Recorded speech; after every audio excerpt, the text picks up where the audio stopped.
जय मसीह की सभी भाइयों बहनों को, छोटे बड़ों को आइए हम प्रार्थना करें। अनुग्रहकारी हमारे प्रेमी स्वर्गीय पिता, हमारे प्रभु और उद्धारकर्ता यीशु मसीह के नाम में हम नम्र और दीन होकर आपके चरणों पर दंडवत करते हैं। रात के आराम और विश्राम के लिए धन्यवाद देते हैं। एक नया दिन आपने हमारी आयु में अनुग्रह के द्वारा जोड़ दिए। प्रभु जी, दिन का शुरुआत आपके चरणों के पास हम कर सकते हैं। धन्यवाद देते हैं आपकी उपस्थिति के लिए।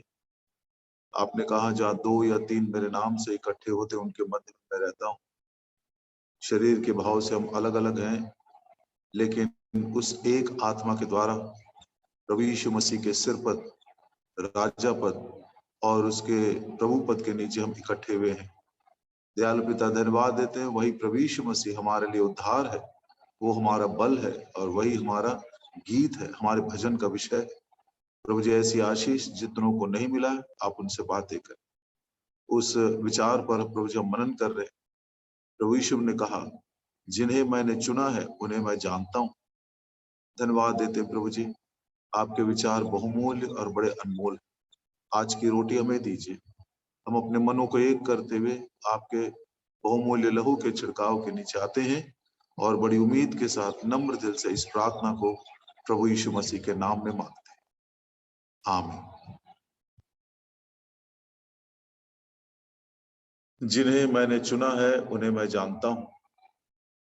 और प्रभु ने, जैसे बार बार हम कहते आए हैं, शायद ये विचार हमारे मनों में बैठ गया होगा कि प्रभु जगत के मूर्खों को, निर्बलों को, तुच्छों को और गरीबों को, कंगालों को चुन लिया है। पहला विचार हम देख रहे थे, कैसे प्रभु ने निर्बलों को चुन लिया है और कैसे अद्भुत रीति से अपने उस उद्देश्य को वो पूरा करता जा रहा है। निर्बल कौन है और निर्बलता का कारण क्या है? पहला, सब के सब जो उद्धार नहीं पाए हैं, पापों की क्षमा नहीं पाए हैं, वे सब के सब निर्बल हैं। इसलिए प्रभु यीशु उन निर्बलों के लिए ठीक समय पर रोमियो के 5 और 6 में पढ़ते हैं, अपना प्राण बलिदान। और जो कोई प्रभु यीशु मसीह को सरल विश्वास से अंगीकार करते हैं, वो प्रभु उनके लिए उद्धार, उनके लिए बल और उनके लिए भजन का विषय बन गया। ये हम यशायाह का 12:2 में पढ़ते। दूसरा, ऐसा यदि हमारे मन के विचार हैं कि हम उद्धार पा गए हैं इसलिए हम बलवान हो गए हैं, तो इस विचार को भी हमें सुधारना है। क्योंकि देखा हमने आखिरी रात जब प्रभु यीशु मसीह अपने मेज की स्थापना कर रहे थे, वहां पर चेलों ने गरीबों की तुलना में प्रभु यीशु मसीह को दूसरा स्थान दिया। प्रभु यीशु मसीह की कीमत को या उसके मूल्य को नहीं पहचानना है विश्वासियों की या चेलों की सबसे बड़ी कमजोरी है। बाइबल पढ़ते हैं, प्रार्थना करते हैं, संगति करते हैं, प्रचार भी करते हैं, सब कुछ करते हैं प्रियो, लेकिन जीवन के हर क्षेत्र में, हर पहलू में प्रभु यीशु मसीह को पहला स्थान देना, उसके मूल्य को जानना, प्रीएमिनेंट स्थान देना सर्वोपरि है। कई बार हम इसमें चूक गए, लेकिन हम धन्यवाद देते हैं उस निर्बलता के ऊपर कैसे हम विजय पा सकते हैं और लोगों को हम इकट्ठा कर सकते हैं। प्रभु ने हमें बताया, जब हम अपने शरीरों को एक जीवित बलिदान करके चढ़ाते हैं, वही हमारे जयवंत जीवन का रहस्य है।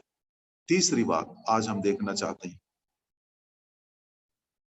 एजिकियल की किताब, उसका 16 अध्याय 30 वचन। ये तीसरे प्रकार के लोग हैं जो निर्बल हैं और कैसे उस निर्बलता के ऊपर विजय पाने के लिए प्रभु ने हमें अनुग्रह दिया है। एजिकियल की किताब 16 का 30, एजिकियल चैप्टर 16 एंड वर्स 30। प्रभु यहोवा की ये वाणी है, तेरा हृदय कैसा चंचल है। ठीक है, हिंदी में चंचल आया है, लेकिन इंग्लिश में देखते हैं उसको क्या लिखा हुआ। How week is thine heart. तेरा हृदय कितना निर्बल है, कितना कमजोर है तेरा हृदय। एक समय था, यिर्मयाह नबी के द्वारा परमेश्वर ने इस संदेश को भेजा था कि तेरा, हमारा जो हृदय है सबसे धोखादायक है, असाध्य रोग से भरा हुआ है, कौन इसके भेद को समझ सकता है? The heart is deceitful above all, incurable disease, असाध्य रोग लगा हुआ है। लेकिन धन्यवाद देते हैं उस हृदय के रोग को प्रभु यीशु मसीह के लहू के द्वारा धोकर शुद्ध करके हमको नया जीवन दिया। लेकिन फिर भी वो हृदय कमजोर है, निर्बल है। उसके लिए प्रभु ने क्या किया देखिए, भजन संहिता 104 और उसका 15, Psalm 104 and verse 15, और दाख मधु जिससे मनुष्य का मन आनंदित होता है, तेल जिससे उसका मुख चमकता है, और अन्न जिससे वो संभल जाता है।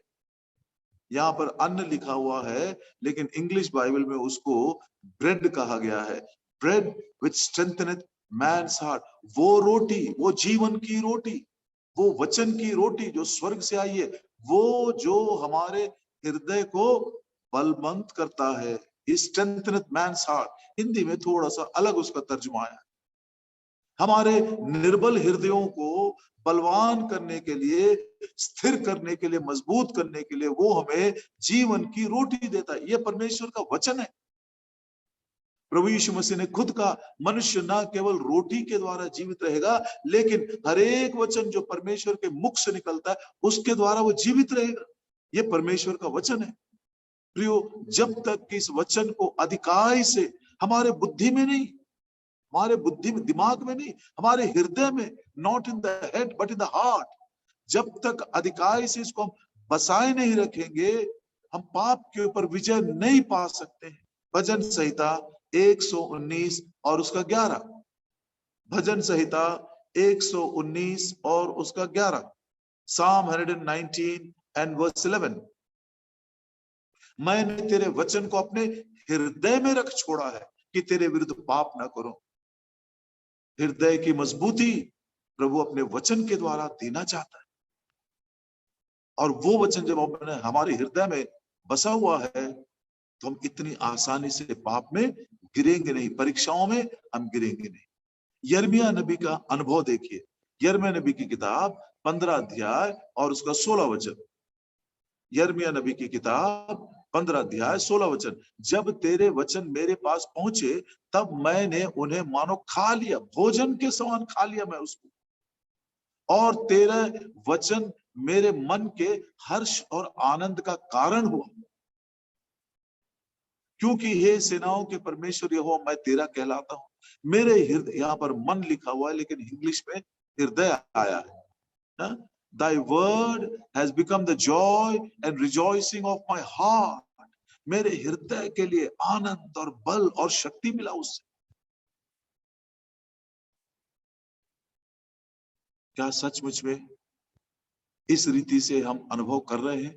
तब मात्र हम अपने निर्बलता के ऊपर विजय पा सकते हैं। गीत गाना अच्छा है, दूसरों से वचन सुनना अच्छा है, लेकिन इसका पर्याय नहीं है प्रियो, इसका कोई सप्लीमेंट नहीं है कि मैं खुद अपने घुटनों के ऊपर परमेश्वर के वचन को एकदम क्रमानुसार उत्पत्ति के पहले अध्याय से शुरू करते हुए थोड़ा थोड़ा करके एक एक अध्याय, दो दो अध्याय, तीन तीन अध्याय पढ़ते पढ़ते पढ़ते प्रकाशित वाक्य तक वो जीवन की रोटी के मैं पोषण पा सकूं। वो रोटी जो मेरे हृदय को बल देता है, और वो वचन जो मेरे हृदय में हर्ष और आनंद लेकर आता है, यही आनंद मेरे बल का रहस्य है। चौथी बात, दूसरा शमूएल का 3 अध्याय 38 और 39, 2 सैमुअल चैप्टर 3 वर्सेस 38 एंड 39। तब राजा ने, मतलब दाऊद ने, तब राजा ने अपने कर्मचारियों से कहा, क्या तुम लोग नहीं जानते कि इस्राएल में आज के दिन एक प्रधान और प्रतापी मनुष्य मरा है? और उसके कारण क्या हुआ 39 में, और यद्यपि मैं अभिषिक्त राजा हूं तो भी आज निर्बल हूं। समझने लायक बात है ये। जवान पीढ़ी को एक चुनौती है। दाऊद राजा कह रहा है, एक महान और प्रतापी पुरुष आज हमारे बीच से चला गया है। और उसके कारण मैं राजा होने के बावजूद भी आज निर्बल महसूस कर रहा हूं। कौन है वो महान व्यक्ति, कौन है वो प्रतापी व्यक्ति? आइए पढ़ते हैं उसी दूसरा शमूएल का 3 अध्याय और उसकी आयतें हैं 17 और 18, 17 और 18। फिर अब्नेर ने इस्राएल के पुरनियों के संग इस प्रकार की बातचीत की, पहले तो तुम लोग चाहते थे कि दाऊद हमारे ऊपर राजा हो। 18 वचन, अब वैसा ही करो, क्योंकि यहोवा ने दाऊद के विषय में कहा है, अपने दास दाऊद के द्वारा मैं अपनी प्रजा इस्राएल को फलिश्तियों वरन उनके सब शत्रुओं के हाथ से छुड़ाऊंगा। अब्नेर शाऊल की सेना में सेनापति था। शाऊल गुजर गया है, थोड़े दिनों तक वो उसके बेटे की मदद करता रहा, लेकिन जब उसकी आंखें खुल गई, जब उसको समझ आ गया, उसने दाऊद के विषय में ये बात सब पुरनियों से कहने लगा, बूढ़े लोगों से, मतलब बुजुर्गों से कहने लगा, क्या तुम्हारे मन में पहले से ये विचार नहीं था कि दाऊद हमारे ऊपर राज्य करे?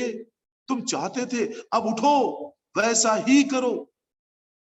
सब लोगों को इस रीति से प्रोत्साहन देने के बाद वो 21 वचन में वो उठकर दाऊद के पास आया। क्या बोलता है देखिए 21 में, तब अब्नेर ने दाऊद से कहा, मैं उठकर जाऊंगा और अपने प्रभु राजा के पास सब इस्राएल को इकट्ठा करूंगा कि वे तेरे साथ वाचा बांधे और तू अपनी इच्छा के अनुसार राज्य कर सके। तब दाऊद ने अब्नेर को विदा किया और वो कुशल से चला गया। ये ऐसे लोग हैं, अब्नेर के समान महान लोग हैं, प्रतापी लोग हैं, जो अपने लिए नहीं, अपने मान सम्मान के लिए नहीं, लेकिन राजा के राज्य को, उसके वैभव को बढ़ाने के लिए, सारे लोगों को राजा के अधीनता में लाने के लिए मेहनत और परिश्रम करते हैं।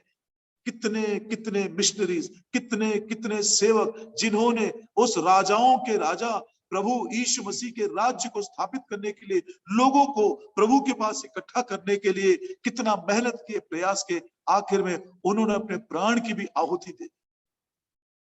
ऐसे लोगों के जाने के कारण, जो सचमुच में निस्वार्थ रूप से प्रभु के राज्य को बढ़ाते हैं, उस राजा के वैभव की वो कहानी सुनाकर लोगों को उसके पास लेकर आते हैं।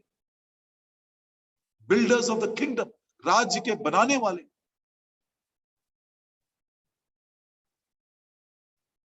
खुद का मान सम्मान, खुद का राज्य तैयार करने वाले नहीं।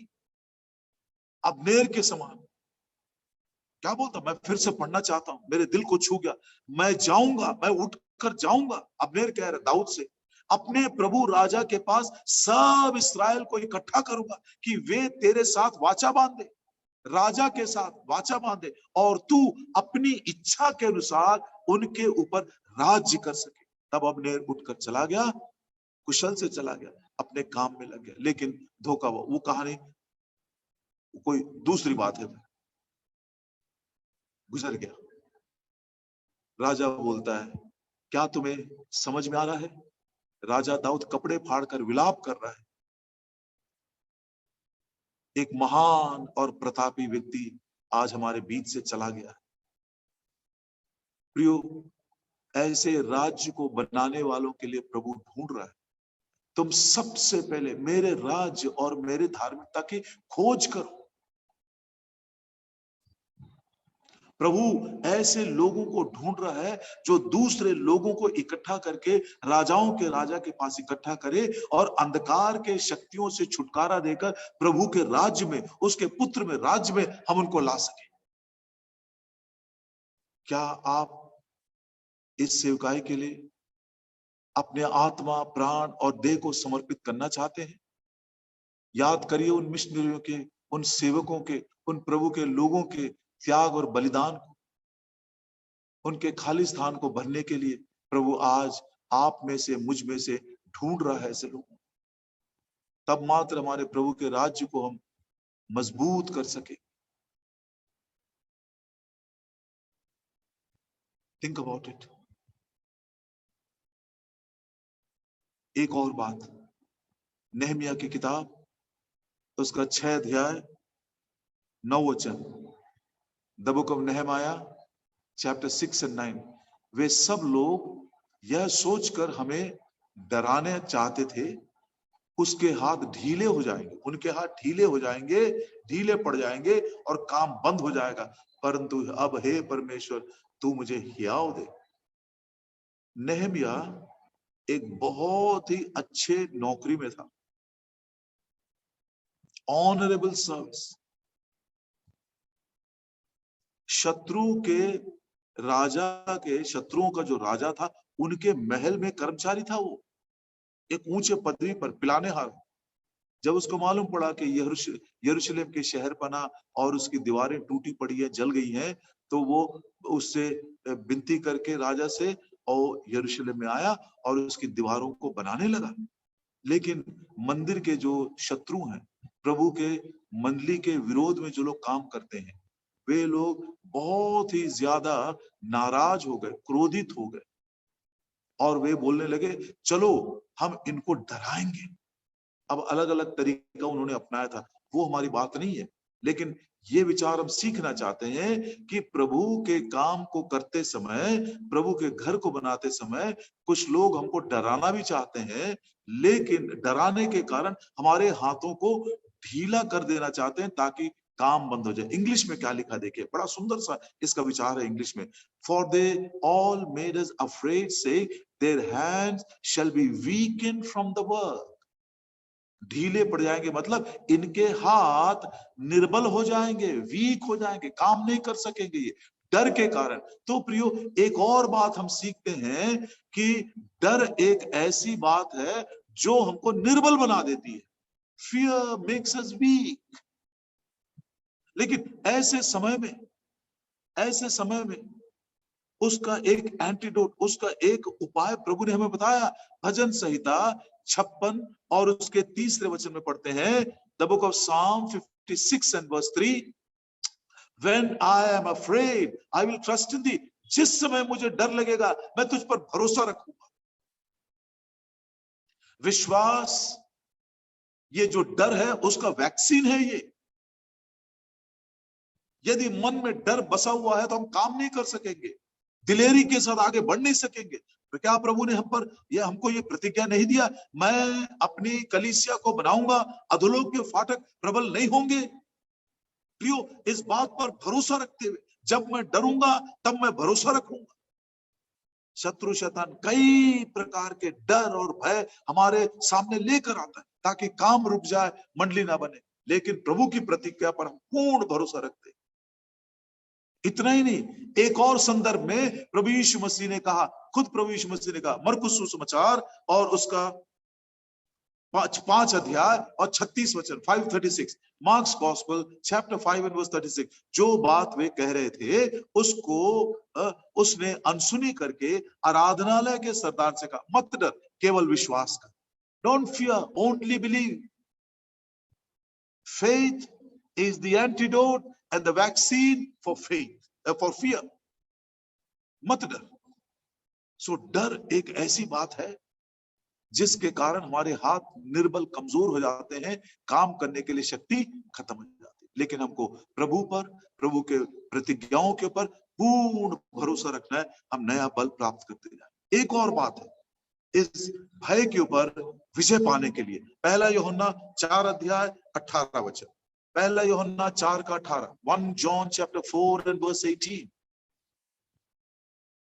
1 यूहन्ना 4 अध्याय 18 वचन। ठीक है, शायद कोई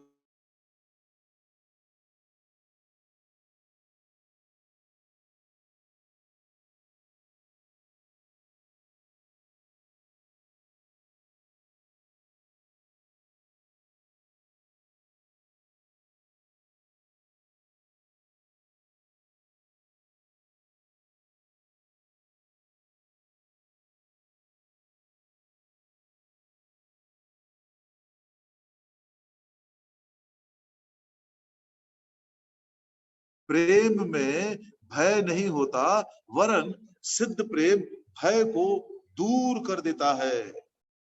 जितना ज्यादा प्रभु के लिए हमारे मन में प्रेम बढ़ता चला जाएगा, हमारे मन के अंदर से भय दूर हो जाएगा।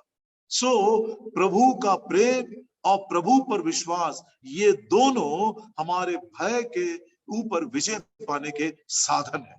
तो आइए हमारे हृदयों में प्रभु का प्रेम भरा रहे, वो प्रेम सिद्धता की ओर हमें लेकर जाए और प्रभु के प्रतिज्ञाओं पर हमें पूर्ण भरोसे के साथ, हिम्मत और हियाव के साथ हम काम में आगे बढ़ सके।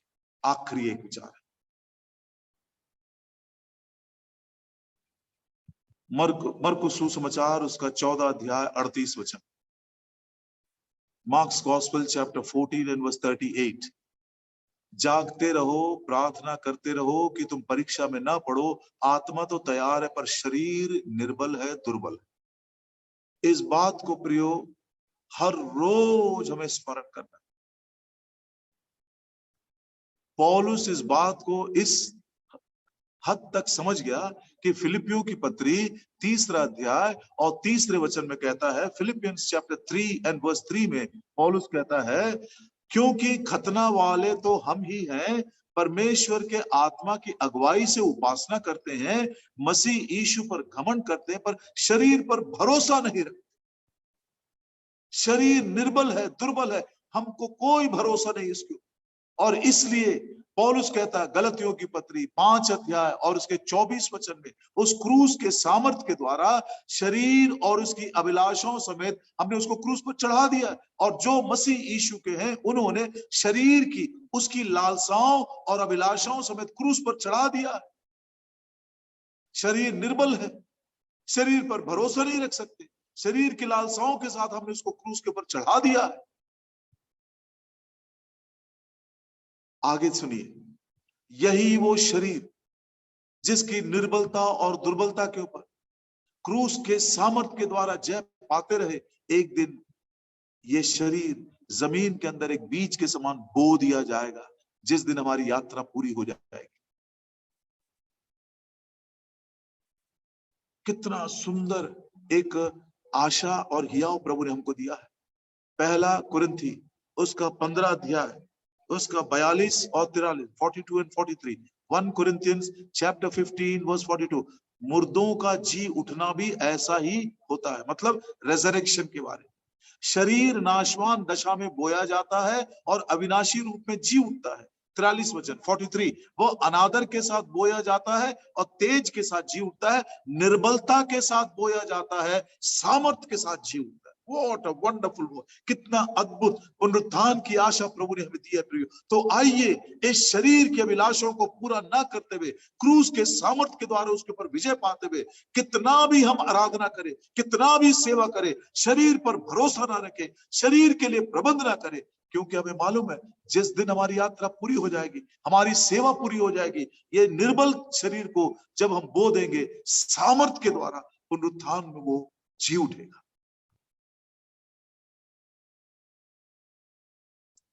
क्या आप अभी तक ऐसी शक्ति नहीं पाए हैं? भजन संहिता 6:2 के अनुसार आप बोल सकते हैं, हे प्रभु जी, मैं निर्बल हूं, मुझ पर दया कर। I am weak, O Lord have mercy.